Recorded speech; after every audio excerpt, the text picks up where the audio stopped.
Hello everybody, BrioS here, and for you guys today I have an Inner Sphere medium mech. And one thing about medium mechs, this weight class actually has a very good balance of speed, mobility and firepower, but unfortunately it's not top tier in any of these three areas, which makes getting high performance out of these mechs a bit of a challenge, even though some of the top mechs in the game are actually medium mechs. And one thing about Inner Sphere medium mechs, Inner Sphere faction, well, let's just say they have some issues, and to make the game a bit more balanced, PGI and Quadrant have given some of the Inner Sphere media mechs some fantastic quirks, and this guy here is one of those benefiting from that quirk pass. And in case you're not familiar with this guy here, this is the 45-ton Inner Sphere battle mech, the BlackJack. The variant in question today is the BlackJack 1X, which is a variant that cannot jump. Other BlackJacks jump, this guy can't jump. It's not a basketball player. And it has 8 energy hard points, 6 in the arms, 1 per side torso, all pretty high mounted at cockpit level and above. And that's the best part about it, the firepower. Unfortunately for this particular variant, the fact it does not have jump jets makes it defensively weak, other than the fact that it can't jump to certain areas, unlike other BlackJacks. So mobility is impaired, you can't flutter your jump jets and make it difficult for the enemy to focus on a hard point.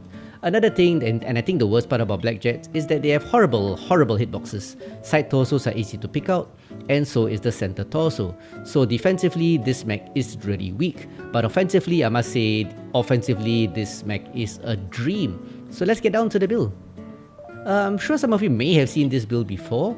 It has 8 energy hardpoints, so I'm mounting 8 medium X pulse lasers. 15 double heat sinks gives it pretty okay heat dissipation, even though it gets hot really fast. T-Core Mark 1 gives the lasers extra range. With an XL255 engine, it gives it a speed of 91.8. Granted, you instantly die if you lose a side torso, but with the speed and the additional heat sinks due to the extra tonnage saved from using an XL, I think for skilled players it's a better compromise. And most importantly, what is good about the BlackJack 1X are actually its quirks here. Firstly, it gets a range boost of 10% and a laser heat generation reduction of minus 10%. Not only does it get the heat generation of negative 10%, it also gets the medium laser family heat gen of minus 15. So in short, for the medium X pulse lasers, they generate minus 25% less heat, allowing you to fire these 8 medium X pulse lasers to deal quite a lot of damage per pulse actually. It does get medium laser family heat SL plus 2, so you can fire all 8 medium X pulse lasers without generating ghost heat. Yeah, so in terms of survivability, it gets 19 armor in a CT, which it really needs, and 16 per side torso, 10 for the limbs. It may seem substantial for a 45-tonner, but more importantly in terms of defensive capabilities are the hard points, and that's where the BlackJack is sorely lacking, especially if you don't have jump jets like the 1X. One thing about this build, you need to face the enemy a lot, and with the terrible hard points, you die pretty often. So this is not a high tier build because even though the offense is really strong, defensively it's pretty weak. So it takes a bit of skill to play, or you can drop in lower tiers where people can't aim for shit anyway. So anyway, let's get down to the skills. So for skills for this, let's look at firepower. This is a glass cannon, so you want to maximize its strength, which is its firepower. So I'm getting all the cool run, or rather all the cool down, all the range nodes, all the heat gen nodes, and all the laser duration nodes. That gives it a cooldown reduction of 12%, laser duration reduction of 15%, and for medium X pulses, that allows you to fire way faster.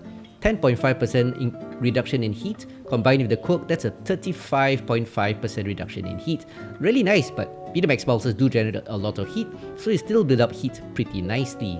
In a negative way, that is. 15% range boost plus the quirk 10% and the TCOM, total of 25% plus TCOM gives you optimal range of 348 for the medium X pulse lasers, which is fantastic. Defensively, I've put as much as I can into survivability, full skeletal hardening, full skeletal density rather, and full armor hardening. My mind mixed them up. So 21% extra armor, 36% extra structure. Do note, structure is normally used to soak overheat damage, but it's a medium mech, so even though you got a 36% structure boost, the heat damage will probably kill you, so try not to overheat. Moving on to operations, 5 nodes of cool run for 10% increase in the heat dissipation, Even though I have 15 double heatings, I got 5 nodes of heat containment, which increases the heat capacity by just a bit. Moving on to sensors, 4 nodes to get seismic sensor 1. That's 100 meters range for the seismic sensor. It's really useful because you can see around the corner. Being already fragile mech, you don't want to make a bad peek and just get vaporized. So seismic is always useful for that. Just a note in the gameplay you saw earlier, I did not get seismic, but after some sad deaths, I decided this would be useful. Moving on to sensor range and radar depth. 1 node of radar depth for the usual audio and visual blip when the enemy loses their lock. If you're aware, that's really useful. It shows you are being tracked. 1 node for advanced zoom. I find this useful to zoom in at because you have a maximum range of about 650 plus meters. So it's good to, well, poke the enemy at that range just a bit if you're not drawing any aggro. And finally to auxiliary tree, 5 nodes into aux tree for 2 cool shots which are enhanced, but no cool shot cooldown. Because of the medium X pulses, you can always cool down, build up heat slowly, and well, the current cool shot spreads out the cooling, so I feel this is pretty redundant nowadays. So that's it. That's it for the BlackJack 1X 8 medium X pulse build. I must say, in summary, it's a pretty fun build to play. Lots of firepower, very high DPS if you can stare the enemy and actually pump out damage. But unfortunately, it's really fragile with the bad hitboxes. And considering the fact you have to stare the enemy with medium X pulse lasers, a cunning player will just blow your torsos off and you are dead. So yep, a typical glass cannon. But anyway, with that being said, let me just show you some of the games I had with this guy to show you that it's actually pretty viable. So let's go. And for the first showcase match, it's a match on Canyon Network. Game mode is Assault, and we are starting at the Southern deployment. That's the better deployment, to be really honest. And there was a pre-made on this team, so the call has been made by them to push left, which I'm all in favor for. I'm all in favor for the Delta 5 push. Unfortunately, I have no range, so I'm gonna head to Delta 5, hold, and just wait for the enemy to come. The problem with this mech is that it's really fragile, like I've said a million and one times, so I'm gonna curb my aggressive instincts and just wait for the fight to start before I join it. That's the blip and audio cue that shows I've been detected, even though I don't see the enemy. Yeah, we got someone poking into 4 line, Echo 4, Delta 4. If you guys got range, Charlie 6 would be really nice. Yeah, for this strat, people with range should go Charlie 6, while the rest pile up around here in the high ground.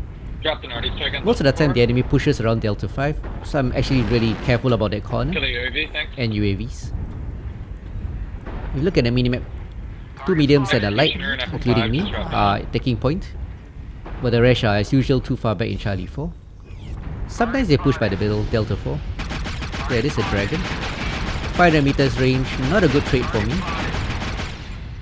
So I'm gonna pull back. Good UAV, look at the map, shoot stuff. Trading is like, what we call it trading is because you trade armor, take damage, and you deal damage to the enemy. You don't want to do a bad trade, which is basically take a lot of damage for dealing out very little. So when I back to this corner here, where it's optimal. Ball peeking, Banshee. When you work this corner, be really careful. Either they push on my left around the corner here, or they pop that above, or climb the hill. So 2 areas to cover. Yet again, quick check on the minimap shows I'm too far forward of the main force. Yeah, don't be too aggressive. Yeah, let's take up positions, let them peek. Yeah, don't get overzealous. New target acquired. I feel the friendly team is holding a bit too far back here. Target acquired. We should set a bit more brawl max short range to where I was, and long range to my left. But I guess everybody is afraid of taking damage. Pop starting SRM or MRM build. Okay. Set up a gun line, yeah, let them come to us. That pop starting Banshee is gonna be a problem. Yeah, but we're spreading right and we're too far back. But whatever. Yeah, this team is not aggressive. We should push this corner slowly, wrap around the corner. Long range boys at Charlie 6, while the rest, well, a bit in front of me. But it's okay, it's quick play. So I'm just gonna play how the team plays. I'm actually facing to my right so I can accelerate into cover better. That was a bad trade for me. So I'm actually falling back. Above you, Delta 5, I think, putting a few friendly mechs in front of me. I've been drawing too much aggro, and I don't have the armor to tank it. Ultimately, the enemy team tries to flank by Charlie 4, Acquired. which is what they're doing right now. So knowing how the game flows helps a lot. They will advance to Delta 5, they will pause, they will drop down, they will try to flank by Charlie 4. Don't chase, let them come. That's how this game normally goes in quick play. New They target. also seem to have a squad of Vipers, so that's going to be a problem. Heat level critical. Banshee alone in the canyon, I think. Acquired. 3-0. Despite the passiveness, I guess with the mobility of these scale shots, it's good to just hold and shoot. Scale shots spotted and halved. People are really afraid of scale shots. For good reason, they are S tier for sure. But just stay together, shoot targets. New target acquired. If you're isolated, it's easy to be picked out by them. New target. So I've got a few mechs in the canyon isolated here. Really horrible spot for them. That allows me to get my first kill. Yeah, this Viper, I thought somebody would deal with it, but apparently not. Okay, so be it. Banshee's pushing. Bravo, bravo, bravo. Yeah, as you can, we got this. As you can see, this build is really fragile. A bit of staring, and there goes my armor. So gotta manage it. Target acquired. Can't whine, it is the way it is. So my left listening and shooting. My left torso's really open now, and I lost my left arm. But 5 medium expulse is still a lot. Damage. New target acquired. 10-1. Game is a pretty bad stomp. Enemy scale shots tried to sneak past, so a few of them died. Some dropped to low ground, some hung around. Too much movement by the team, too little shooting, resulting in a 12-1 victory for my team. Really caught though. So let's take a look at the damage output of this match. Even though it's a pretty so-so match, 755 damage, 2 kills, 3 KMDD, and a sweet match score of 526. Not too shabby actually. So let's move on to the next match. And from the Dusty Canyon network, we move to the Snowy Frozen City Classic map. This map kind of suits this build nicely because there's lots of terrain, allowing you to sneak up on the enemy, but that's also a problem. And having the 6 energy hard points in the arms kind of like spread out far apart, the convergence is pretty bad. So in this map, you gotta corner pick sometime, just firing half your weapons at one go. New target. So first blip here, it's a Assault in Bravo 4. They normally come Bravo 4, Bravo 3. New target acquired. One assault, one heavy, one scatter shot, skill shot rather. Time to pull back. Always tell yourself this build is fragile. Play it that way and you might survive longer. Just cresting this hill just to see what's there. But with so many friendly mechs here, I'm not gonna hang around them. They'll draw aggro and I can't take the damage. So shifting to the right flank. Ooh. Missiles. New target acquired. One thing good about medium expulse lasers, it's really good against light mechs. If you keep targeting the leaks, they fall off pretty fast actually. Yeah, enemy has got this zone here, this corner zeroed. I can see a shoulder of a mech there. I don't do much damage. Kill you, please. Oh, strike comes in. New target acquired. One skill shot. I'm no match for it. So I'm gonna fall back. Kill you, please. Yep. Strangely, we have some mechs like this timber here. I don't know why they're here. Some wonderful flanking strategy, I suppose. So I'm gonna try get some damage in on him. Yep, secured that kill. Look, another one. At this point I'm kind of torn. Should I stay here and keep the high ground or drop down like right now and get the kills?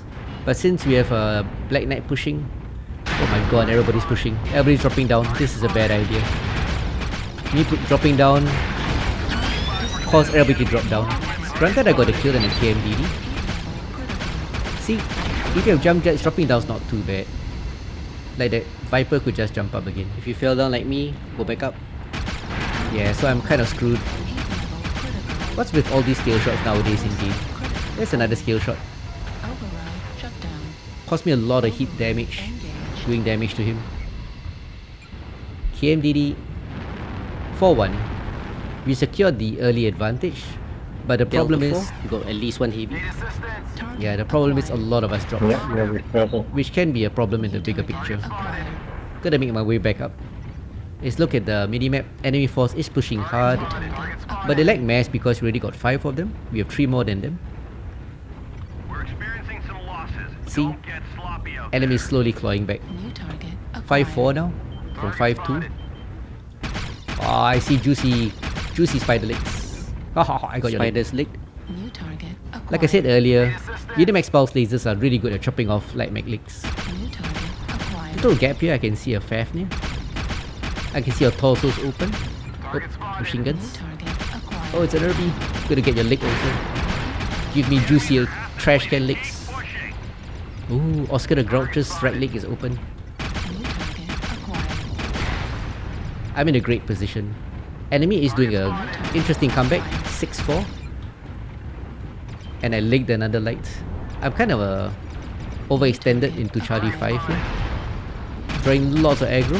I think I can get this guy. Yeah, he's caught. Are you caught? You too. Another kill? Target destroyed. Oh, Wait, what's enhanced image? 3 in a What the- row. Can I get this Crusader? Oh, I should have shot that Crusader. At this point I got distracted by the light. Oh, too much hit damage. I would say bad RNG, but it's not true. I just wasn't paying track of my heat. Target destroyed. But game is won, it's 11-6. Which makes me kinda sad. I should have just held my No fire. man. Walk around. But it is what it is. And I got 5 kills, so I'm pretty happy with this match. So I took lots of legs, took 5 kills I remember. Not a bad outing for this build. Even though I was, well, forgetful and didn't check my heat. 713 damage, 2 solo, 3 KMD, 5 kills total. And a match score of 5-5. Top in team.